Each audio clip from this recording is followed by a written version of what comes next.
न मैं व्याकरण का स्वर जानता हूं, न मैं व्याकरण का स्वर जानता हूं, ना ही व्यंजन और विसर्ग जानता हूं। न मैं व्याकरण का स्वर जानता हूं, ना ही व्यंजन और विसर्ग जानता हूं। सिपाही हूं जनाब अपने मुल्क का, शहादत का मतलब स्वर्ग जानता हूं। वाह, बहुत बढ़िया। और सुनिएगा कि बेशक सामान्य है शब्द मेरे, ये इसमें कोई कविता नहीं है, केवल मैं अपने भाव सुना रहा हूं। जब मैं पहली बार किसी मंच पे गया था, वहां मैंने क्या भाव रखे थे वो सुनिएगा कि बेशक सामान्य है शब्द मेरे, इस बात को मैं भी मानता हूं। बेशक सामान्य है शब्द मेरे, इस बात को मैं भी मानता हूं।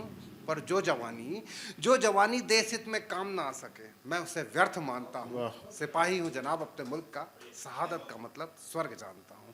और चार पंक्तियां और सुनिएगा कि जो सजती है बारूदों से, वही हम राह चुनते हैं। हम अपने मुल्क को यारो इबादत गाह कहते हैं। पड़े जब भी जरूरत तो सरों को पेश कर देंगे। हम अपने शीश की कुर्बानी अंतिम चाह रखते हैं। बहुत। कि वो शीतलता की परिभाषा गुणों की खान होते हैं। वो शीतलता की परिभाषा गुणों की खान होते हैं। वही होते हैं युग दृष्टा, वही वरदान होते हैं। मेरा दिल चाहता है उनके कदमों में ये जीवन हो। पिता माता ही बच्चों के लिए भगवान होते हैं। वाह, बहुत बढ़िया। सब अलग अलग धर्मों को मानने वाले लोग हैं। सुनिएगा कि कोई है राम को पूजे, कोई रहमान को पूजे।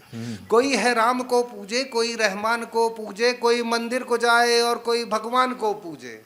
मैं मंदिर भी नहीं जाता, नहीं जाता मैं तीर्थ भी। मुझे लगता पिता माता ही चारों धाम होते क्या हैं। बात, बहुत बढ़िया। शीतलता की परिभाषा। और सर कभी कभी हमारा थोड़ा बहुत मतभेद हो जाता है, तो उस पर सुनिएगा कि कभी मतभेद भी